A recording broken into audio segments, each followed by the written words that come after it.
Hello and welcome to the AI Advantage. I'm Meg Smith, here with Mark Smith, my co host and life partner, and one great love and biggest champion. I'm feeling a little bit mushy today because I got some really cool news on the weekend. It was Saturday night, and I flicked open my emails, my personal emails. And I turned my notifications on my emails off a couple of months ago for peace of mind, and I love it. Highly recommend it if you can. Anyway, so I popped it open and I saw the subject line and it blew me away. It said that I'd been accepted into or invited to join the Microsoft Most Valued Professional program. And Woohoo! that is in huge thanks to you, Mark. So I've put you on the spot here. I didn't tell you I was going to do that, but I wanted to thank you because there's no way Awesome. that I would have got there without you. So, and also We you did all the listening. work. Thank you. It is a lot of work and it is a long time. And I've been adjacent to the MVP program for a long while because you've been part of it for 14 years now.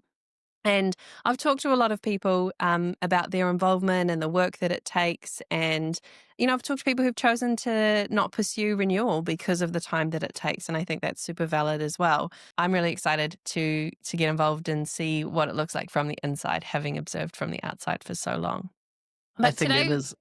I think it is awesome that you've achieved this, and it's crazy because I think I looked at my MVP profile on the weekend, and I've been 15 years in the program, and I was I was just so buzzed when Meg got it. It took me back to my first time receiving it and the excitement that I had.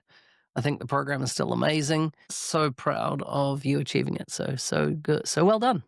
thank you. And today I'm really excited about today's topic. It's all about how can we use AI to help us solve problems. Problem solving, complex problem solving.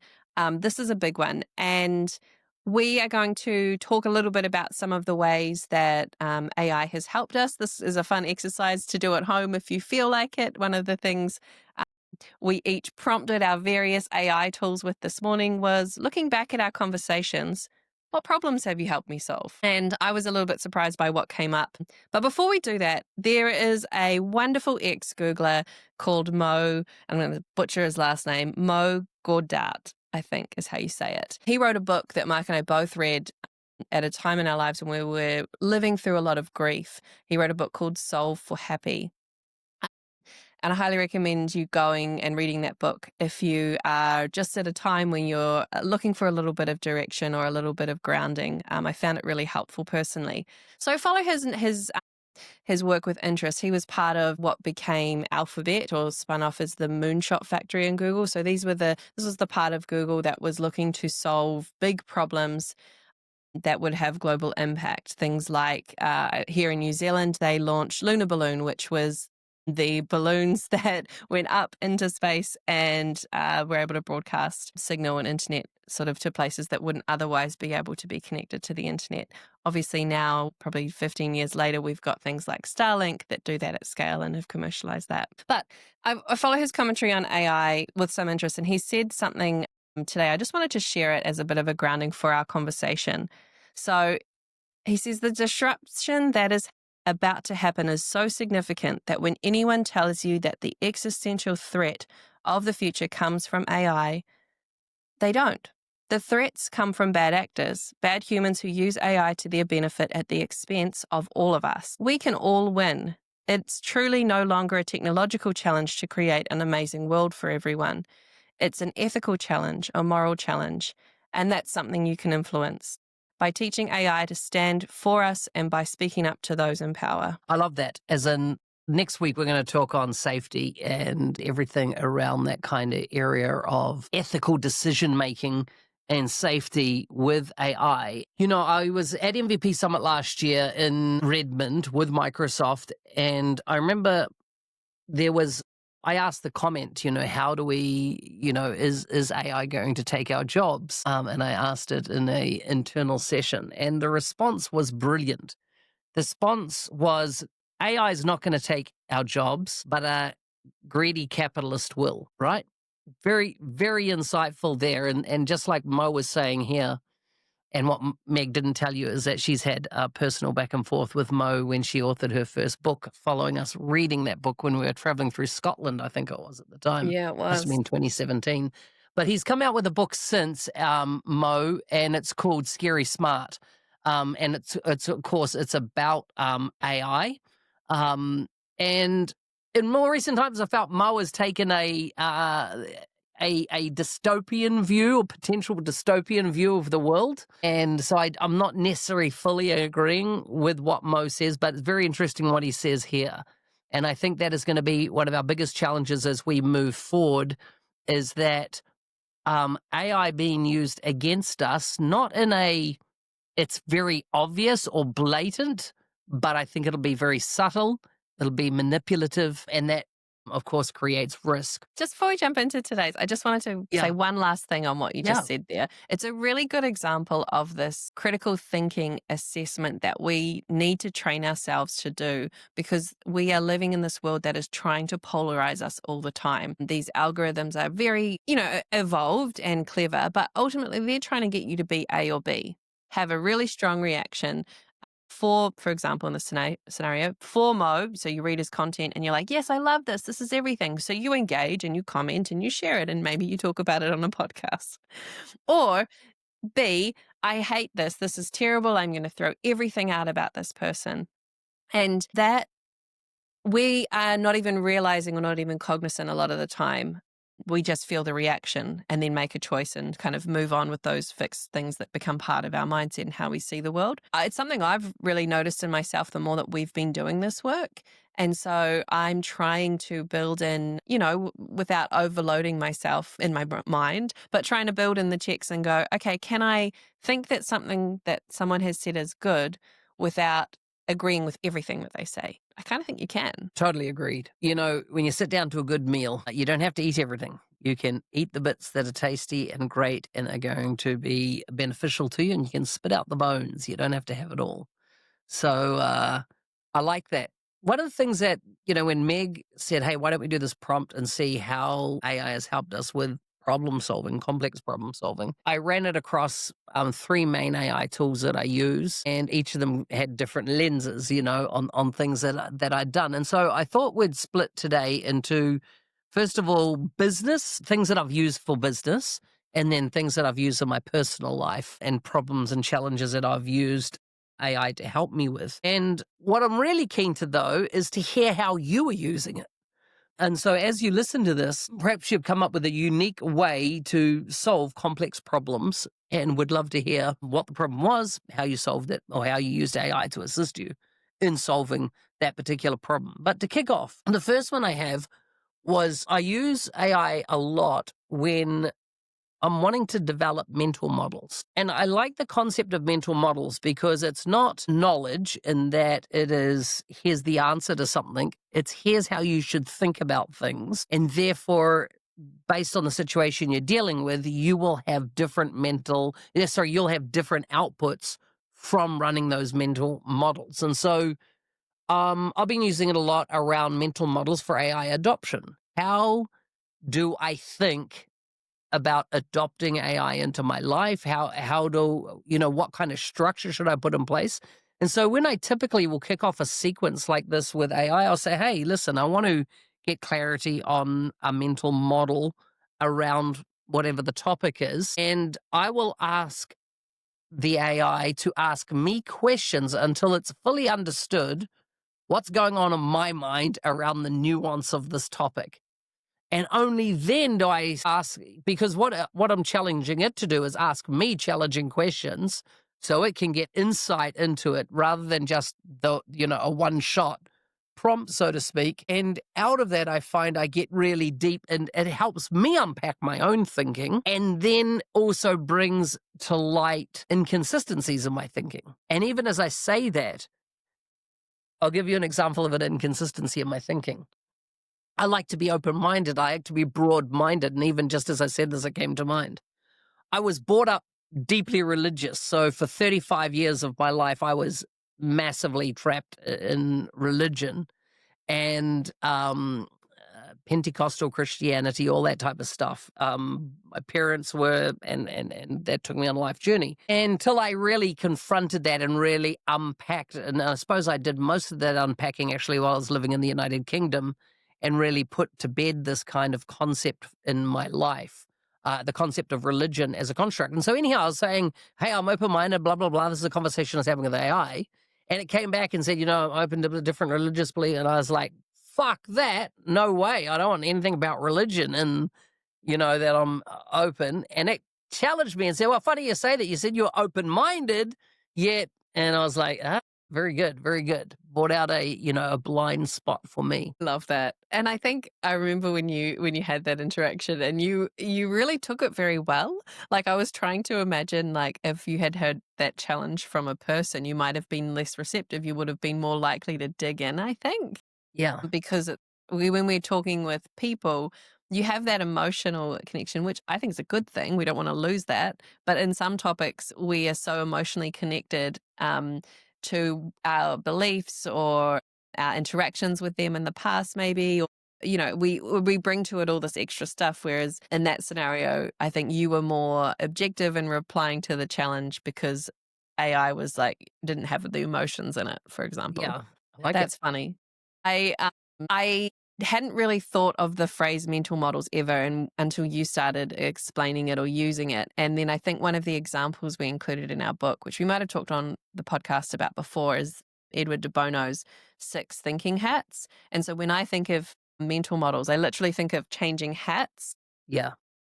and being able to tap into a different way of thinking than is your natural way of thinking. My natural way of thinking is quite optimistic, and it can be really helpful to have a challenge. So I think it's black hat thinking, to be able to ask AI to play the role or put on the thinking hat and have Yeah. that interaction back and forth can avoid me falling into, I'm definitely guilty of confirmation bias. I only look for the facts that support my ideas or the decisions I've already made. Or I can be guilty of making connections too quickly and jumping to conclusions. That can be a strength, but it can also be a weakness because I just jump in and go, oh, yeah, I've got all the thinking done. And it's really helpful to have another perspective so that you are really doing that deep thinking time on decisions that are really important. When I did that prompt with my Copilot, my work AI, the thing that came out was strategic thinking. That's the thing that I'm often asking Copilot to help me workshop or brainstorm is in a particular scenario, what's the strategy? And sometimes that strategy or that scenario is what I kind of think of as like templated, and that it's an area of domain that as a new entrepreneur, new CEO, I've never done before. I've never had to do some of the types of planning or risk management or, the kind of crude scenario is I've got this much resource and how can I multiply it? That kind of strategic thinking, I'm really finding that's what I'm turning to Copilot a lot for in our work, which was cool to see reflected back in that prompt this morning. Yeah. Another one I use it for is being a thought partner on whatever business challenges that I'm up against at the moment. And I will say, listen, you are my thought partner. Here's the challenge I have. And I mean, a recent one was around branding and using and brand consistency across business. So I was able to give it a whole bunch of data around a particular brand, and it was able to help me look at it from these different lenses around consistency and around did my brand reflect, and as in not my brand, but the brand I was working on, was it reflective of what we were trying to say, do, that type of thing? And so rather than give me answers, it asks me questions, and the beauty is the questions unlock my thinking on subjects. So there's oftentimes I'm not using it to solve a complex problem, but I'm using it to help work my way through a complex problem so I can get to a conclusion with that problem. It's a starting point for me that so often has become where I want to go with AI. Because if I was going to you or another colleague, maybe when I was working in different environments, I would want to have my answer already in a pretty good place because, coming back to the emotional thing, like that's how I like to think of myself as someone who has the answers. It's about, how do I show up and add value? I bring to it all of this expectation for myself. But with AI, it's kind of like, well, I don't mind if it thinks I'm dumb. I'm going to ask my dumbest question. I'm going to be, I'm not looking to impress Copilot or ChatGPT. I'm looking to help use it to help me get to an outcome. So I'm with you on that one. It's like it can be something that I would have put on my to-do list to go, that would keep going to the next day. I'm just going to start. I'm just going to ask this question here and start to get my head around this a little bit. And then it kicks in the kind of traditional processes of going and talking to a friend or colleague or doing some more research, maybe doing some learning or a course. But that catalyst for me role in solving the problem is one I do a lot. Yeah. Another one I use it for is code reviewing, giving it a piece of code and saying, hey, what is the problem with this? Or sometimes explain it. I'll say, can you explain what's happening with this piece of code to me? In fact, just last Friday, I think it was, you and I had the scenario. We're doing an update on the 90-day mentoring challenge site, and it has a specific management system behind that called Zenler. For whatever reason, it was creating this massive white space on the page, and we couldn't see where the error was, how it was, and we're just able to pass the URL into an AI and say, hey, what's causing this big white gap on it? It said, here it is. Here's exactly where it was in the code. And we'll then just to jump into a code editor, identify it, remove it, problem solved. That was after trying to fiddle maybe 20, 30 minutes to work out why it was doing this or what we were missing. And that in that situation, it just sees everything, right? And it can solve so quickly a very binary type problem like that. Yeah, and in the past we would have needed to probably spent, another however long, couple of hours trying to work it out. Just rebuild the page from scratch Rebuilt the without, page. Yeah, that was what I was gonna do. Yeah. And then or we would have gone to someone, who could have helped us, and then we would have paid them to do it. So this is an example, of that. And it's not about either of those things really. It was that this thing was a blocker to the thing that we were trying to do. And so if you are finding yourself in situations where you're blocked on the thing that you're trying to work on, working a muscle to go, AI might not always be able to solve your problem, but what if it can just get you to the next step? A couple other ones, I'll just go through them fast here. I use it for fact checking. So if I get something that I'm just getting a gut check on, I'll use it, I'll give it the data and say, hey, can you reference this for me, find it for me? I'll use it a lot for researching, complex research, and really takes me into areas on subjects that I'm not familiar with, and then we unpack those and learn them. Productivity and workflow, I gave it like, here's how my day is, how can we optimize? And it will say, hey, we're going to create a bunch of Power Automate workflows to address this piece. We're going to do, so it's not just tying into one AI tool either. It's saying, hey, we'll use these range of tools. And I definitely have become super efficient around email handling and things like that. And I've always operated on a model of zero inbox, but it always took a cognitive load. Now, I'm waking up and within 3 minutes of inbox it's empty again. That type of a scenario really because of the automations and stuff. And then I suppose the other big one I wanted to highlight that was handling challenging conversations. I have used it where I knew I was going to have a conversation that was not that's a tough conversation, and I've used it to play kind of the devil's advocate. I'm going to have this conversation with this person. Here's the background. What mindset might they be coming from it with this? And then how could I, if I said blah, blah, and I have this kind of role play of a conversation that might be coming up or in writing or that I will be dealing with. So, yeah, those are a couple of my last business examples. Meg, do you have any other business examples before we get into some personal? I was just gonna say one thing that I've found really interesting when I compare and contrast how we use AI. I'm more likely to go to use AI for problems when I'm already in the problem and I'm like, I just want to move through this problem and solve it as a one off. But because you're a systems thinker, I've noticed that more often you're likely to go, I want to solve this problem. I want a system to solve this problem so I never have to face it again. And yeah, I just think it's really interesting story. Yeah, no, good.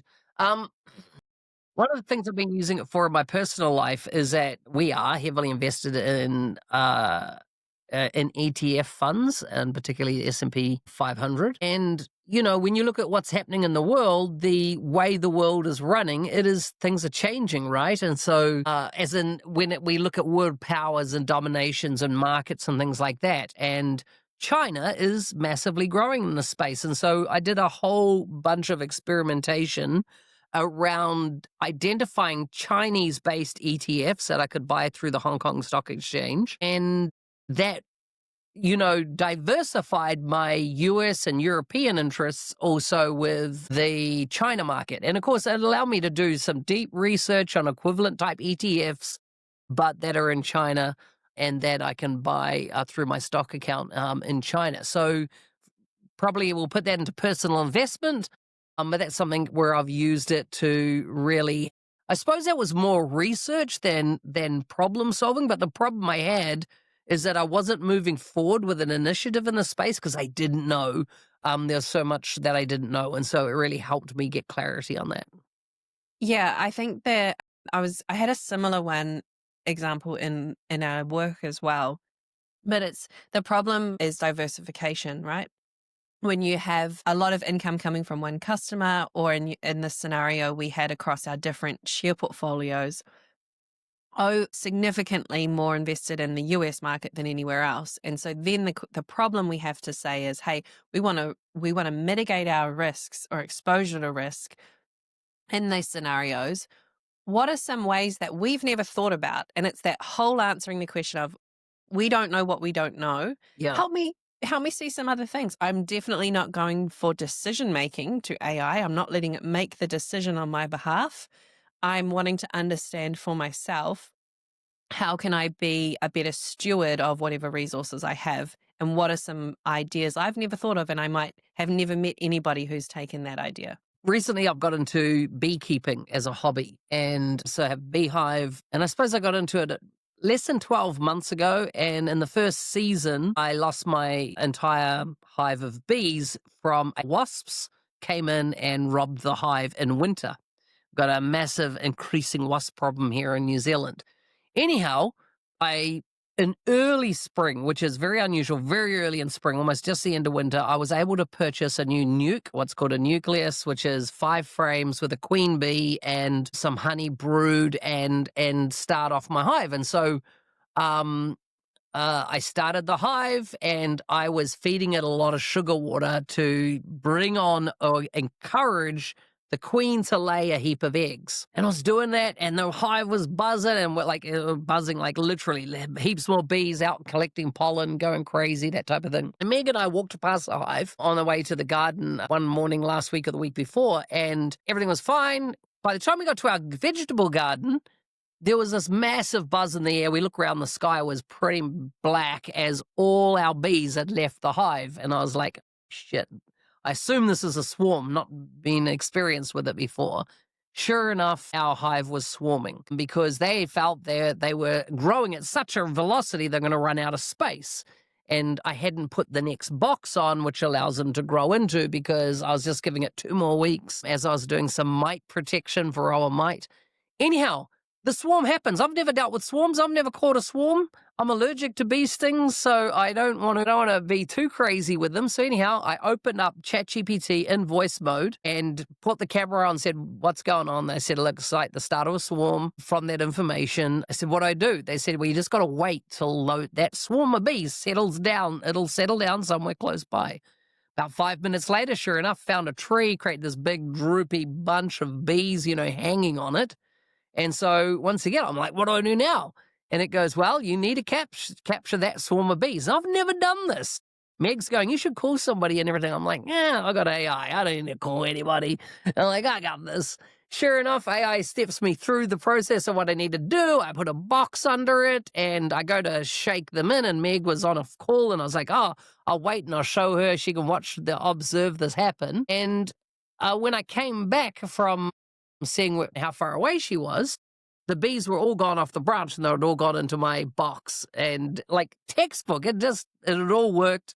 And then I was like, oh, well, how do I reintroduce the bees back into the hive? Because I don't want to lose all these bees, because we're just about to have the honey flow start and I want a maxed out hive. And so I found out that there's this newspaper method where how you introduce it and how you need to remove the virgin queens that are in the hive, and let the queen come back, and all that complex, never done before, all in real time, all done with the assistance of AI. I did remember saying like, hey, we've got people you can call who you can help. And I just loved the confidence with which you were like, actually, no, like I've done my research. And this isn't just like you had one conversation with ChatGPT at the time. Like you've been learning about bees for more than a year, reading books and going, watching videos. And so it was just really cool to see that you were able to feel so confident that I think I'm as like, and also there was a time that, there was some urgency around the timing.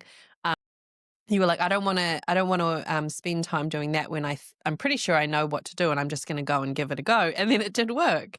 And, nervously we check the hive every couple of days and this seems good. We seem good, hopefully. I just wanted to thank Alex in our community because he did the homework. Not that you need homework, but I asked in the last episode anyone if they had experiences with AI chatbots or with chatbots generally and how are they finding that experience. And his response, he shared a little bit about, just the frustrations. He said he didn't know if it was an AI chatbot, but the chatbot experience with his local water company was worse than an old school phone system where you could choose your menu options, right?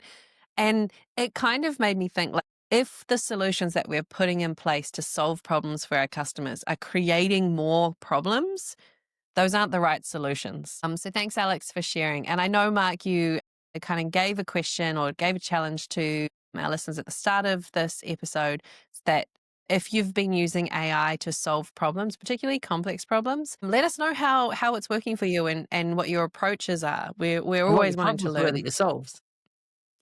and what your problems are. Yeah. Awesome.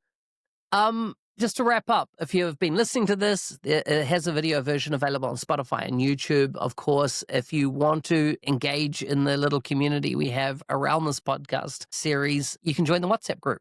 Put the link up here on screen. It's in the show notes. As always, we love to hear your feedback and your ideas and topics you'd like us to discuss. The next episode, as I said, will be on ethical decision making and safety with AI, and really the responsibilities on all of us. I've just, as I said, recently read George Orwell's 1984, 84.